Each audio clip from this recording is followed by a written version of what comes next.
Hola, antes de comenzar con esta historia, me gustaría que le dieras a me gusta en este vídeo y que te suscribieras para poder subir más contenido como este. Novela. Hermana, en esta vida yo soy la reina. Episodio 445, Rota. Isabella fue encerrada en el calabozo al anochecer. Al principio, no entendía lo que le había pasado. Pero a medida que la noche se hacía más profunda, Isabella entró en pánico al darse cuenta de que moriría al amanecer. No, no puedo morir aquí así. El calcetín sucio de alguien se le había caído de la boca. Afortunadamente o desafortunadamente nadie intentó volver a ponérselo en la boca a Isabella. Nadie vino a este calabozo cerrado. Ni siquiera su inútil marido. Octavio, Octavio. Gritó el nombre de su marido hasta quedarse sin voz, pero fue en vano. Al principio Isabella lo llamaba con súplicas, pero poco a poco se volvió más áspera. Para cuando la luna menguante comenzó a salir, Isabella había puesto a Octavio al mismo nivel que un ternero y un cerdito. Octavio, maldito bastardo, cerdo gordo, ¿eres siquiera un hombre? La ventaja de Isabella era que incluso en esta situación, estaba llena de energía. Y el cielo ayuda a quienes no se rinden. Incluso si es un brote podrido. Finalmente una cuerda apareció para ella, que no conocía la desesperación. Tu marido definitivamente debería castrarse. La persona que apareció en la oscuridad era Agosto. Solo el blanco de sus ojos brillaba en todo su cuerpo. Una persona normal se habría asustado al verlo, pero Isabella se alegró. Agosto, sácame de aquí ahora mismo. A diferencia del calabozo de la mansión de Mare, que tenía una majestuosidad adecuada, el sótano de la familia Bartolini era bastante rudimentario. No solo no tenía barrotes, sino que la cerradura tampoco era segura. Si Isabella no hubiera estado atada, habría podido escapar fácilmente a la planta baja. Si Agosto le desataba las cuerdas, podría salir de inmediato. Isabella ordenó con arrogancia. Ahora mismo. Pero la reacción de Agosto fue diferente a lo habitual. Dudó un momento y luego respondió lentamente. ¿Por qué debería? Isabella se sorprendió mucho por las palabras de Agosto. ¿Qué? Agosto era de su propiedad. No solo porque era un esclavo moro. Todos los hombres obedecían sus órdenes. Comenzando con una pequeña muestra de favor, luego una petición un poco más grande, llorando y suplicando un poco, una petición muy grande, una orden, y luego más lloriqueos y acoso, al final todos se convertían en sus leales esclavos. Agosto ya había pasado por todas estas etapas. Por eso no podía entender esta rebelión. ¿Ahora te atreves a desobedecerme, tú? Por supuesto, hubo hombres que escaparon del pozo de hormigas de Isabella. El duque César fue un ejemplo. Octavio también, y ella también sentía que su magia sobre él se estaba desvaneciendo con el tiempo. Pero los que lograron escapar tenían algo en común. Primero, eran hombres exitosos y segundo, ya la habían poseído. No tenía sentido que Agosto, que no era ninguna de las dos cosas, actuara así. En el mundo escalonado de Isabella, Agosto, que debería haber estado arrastrándose muy por debajo de ella y sin poder mirarla a los ojos, le respondió con calma. ¿Qué razón tengo para escucharte? Es que tú... Isabella estaba a punto de decir, tú eres mi esclavo, pero se mordió la lengua.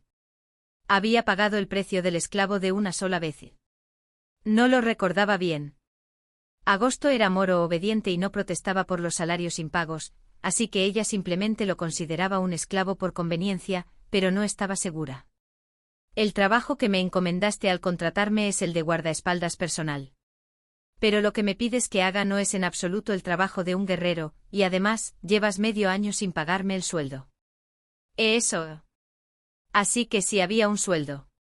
Pero eso no significaba que tuviera la menor intención de disculparse. Reclámale a Octavio, los gastos de manutención son responsabilidad del marido. Agosto le sonrió. Junto al blanco de sus ojos, ahora se veían sus dientes en el espacio blanco expuesto. Esta vez fue escalofriante. Entonces, ¿no debería escuchar a tu marido? Él no querrá que te libere. Isabella, sin palabras, miró fijamente el rostro de Agosto. Maldita sea, ¿aquí también soy un accesorio de Octavio? Ella se enfureció extrañamente.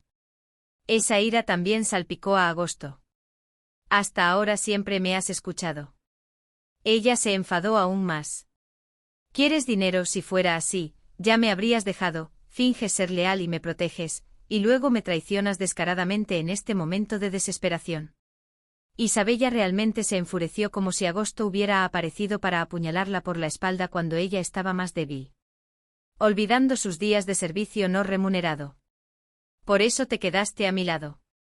Pero el problema era que Agosto, o mejor dicho Akirrilu, realmente estaba a su lado por esa razón. La voz en la cabeza de Akirrilu le susurró. «Habla». Akirrilu agitó la mano cerca de su oído como si espantara una mosca molesta. Pero la voz en su cabeza no se rindió. «Ahora mismo». Agosto frunció el ceño ante la voz zumbante. Esta voz era igual de incomprensible. Desde el principio había seguido la guía de la voz para encontrar a Isabella. La voz le susurró mientras lo salvaba del peligro de muerte. Encuentra a la mujer de tu destino en el continente occidental. Pero la mujer que encontró Isabella, lo trató como la suciedad pegada a la suela de un zapato. Él le mostró a Isabella todos los favores que un hombre podía mostrar, pero a los ojos de Isabella, solo parecía un esclavo voluntario y no remunerado. Ella ponía a Agosto a un lado y le tiraba su corsé para que lo lavara, mientras ella se acostaba con su marido Octavio y con innumerables basuras de la capital, incluido Di Pascal. Eran basuras que no podían compararse con él ni espiritual, ni físicamente, ni en apariencia. Agosto no podía entenderlo. Tómala. El Akirrilu de otra línea temporal, o el residuo del Akirrilu del pasado, gritó. Agosto sacudió la cabeza para ahuyentar la voz. Gracias a los gritos de la voz, no cayó en el cambio de tema de Isabella. Volvió a su punto principal y preguntó. No tengo la obligación de obedecerte.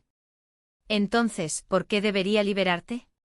Esta era la pregunta que había tenido durante todo el tiempo que estuvo al lado de Isabella. Lo que no se dio cuenta fue que siempre pudo irse, pero no lo hizo por elección propia. Nadie ve la viga en su propio ojo. Él preguntó, reuniendo toda la injusticia que había sentido hasta ahora. ¿Qué puedes darme? Sí, si salgo de aquí. La voz de Isabella comenzó a temblar. Una premonición ominosa la invadió. No puede ser. Su voz se volvió dulce como la miel. ¿Quieres dinero? ¿Cuánto? ¿100 ducados? Fue el último intento desesperado de persuadir a Agosto. Ah, no. Si salgo de aquí, puedo hacer cualquier cosa. Te daré mucho dinero, ¿qué tal 500 ducados? Pero Agosto se rió entre dientes. Ni siquiera respondió. Hasta un perro callejero sabía que Isabella no tenía ese dinero. Volvió a preguntar. ¿Qué puedes darme? Las pupilas de Isabella temblaron. Si el dinero no funcionaba, salir y huir juntos. Aceptarla como esposa. Eso era peor que la muerte y Agosto tampoco parecía aceptarlo. Mi padre te usará mucho. Era imposible y Agosto tampoco parecía interesado en el poder del continente central. Entonces solo había una cosa que ella podía darle a Agosto. Finalmente Isabella, dándose cuenta de la realidad, comenzó a temblar. No era virgen y nunca había sido fiel a su marido, pero esto era inaceptable. Ah, no, Agosto, hablemos bien. Un moro. Un moro. Ella, que había dividido a las personas en capas detalladas para crear una enorme escalera, no veía a Agosto ni siquiera como un hombre, y mucho menos como una persona. Por supuesto, no siempre había elegido a sus parejas solo por su atractivo físico. En la sociedad, también había beneficios, el orgullo ante los demás, las palabras de amor que le susurraba, o incluso las monedas de oro que el hombre le entregaba, todo era un intercambio que ella había hecho a través de relaciones afectivas. Pero hasta ahora, sus amantes habían sido al menos hombres que ella había elegido. Podrían ser feos, tener mal carácter o ser patéticos, pero el criterio de Isabella era que fueran hombres de un nivel tal que si ellos la elegían, ella estaría dispuesta a convertirse en su esposa principal. Si salgo, te daré 1000 ducados. Era una promesa vacía e irreal.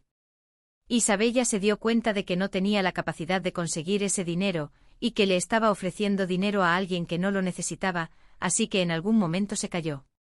Agosto la miró en silencio. El silencio era demasiado pesado. Las grandes lágrimas comenzaron a acumularse en los grandes ojos morados de Isabella. Recientemente ella había tenido una relación con el marqués de Cepinelli a cambio de 400 ducados. Fue después de que él la persiguiera varias veces. Justo antes se había acostado con el conde de Di Pascal. Bajo el pretexto de una prueba de amor, pero en realidad, Di Pascal le había regalado una pulsera de 80 ducados como muestra de su afecto. En algún momento durante su prolongado romance con Di Pascal, a Isabella le resultó demasiado molesto ir a la casa de empeños para empeñar la pulsera y cambiarla por dinero en efectivo. De todos modos no había amor, y si se deshacía de la cáscara de romance, podría recibir 400 en lugar de 80. Entonces, ¿no era una pérdida de 320? Mientras tanto, Isabella estaba derribando poco a poco los valores que no debían ser comprometidos. Lo que hizo con el marqués de Cepinelli fue en parte por la frustración de no poder contactar a Di Pascal, pero de todos modos, fue algo que Isabella hizo por sí misma. Isabella debería haber soportado las decisiones que la destruían con su propia fuerza. En lugar de eso, se dejó llevar y finalmente llegó a esta opción de hoy. De repente Agosto sacó un cuchillo de su cintura. Esrun. Era una cimitarra que solo usaban los moros. Al ver la hoja, Isabella no pudo contenerse y rompió a llorar. Él blandió el cuchillo. ¡Ah! El grito de Isabella resonó. Contrariamente a la predicción de Isabella, que pensó que le cortaría el cuello, lo que Agosto cortó fue la cuerda que ataba sus muñecas. Él preguntó por tercera vez. ¿Qué puedes darme? Isabella miró a Agosto con lágrimas de disgusto y miedo. Si hubiera vivido un poco más diligentemente. Si hubiera tenido tanto dinero como Ariadne o hubiera establecido una ciudad que yo misma gobernara como el esposo de Camelia, ¿no habría sucedido esto? Agosto, a quien Isabella vio, mantenía una expresión perfectamente inexpresiva. No había ni un ápice de compasión en ella. No hay posibilidad de salir de esta situación gratis. Isabella, que no tenía nada a su nombre, comenzó a desatar el cordón de su falda con manos temblorosas. Dado que Agosto se negó a dejarla ir por 1000 ducados, este asunto es al menos más caro que 1000 ducados. Ella se había vendido por un valor menor. En su relación con el marqués de Cepinelli, gordo y calvo, Isabella solo recibió 400 ducados. Es el precio de la vida, lo que sea. Sobrevivir era más importante que 400 ducados, que las palabras de amor que Di Pascal le susurraba, no, incluso más importante que la envidia de Camelia, quien la miró con odio cuando regresó a San Carlo de la mano de Octavio. Si no escapa de aquí antes del amanecer, Isabella morirá a manos del rufián que Octavio ha llamado. Pero las lágrimas no cesaban. Yo he caído tan bajo. La mujer que aspiraba a lo más alto debe entregarse al hombre más bajo. Entre sus manos temblorosas y el cordón que no se desataba bien, la mansión de Mare, donde vivió de niña, pasó como un carrusel. La deslumbrante sociedad, la envidia de todos, la mujer más hermosa de San Carlo. El caballero moro cruelmente se escondía en la oscuridad más profunda, mientras Isabella, expuesta a la luz de la luna, se desataba la falda, y él simplemente la miraba fijamente.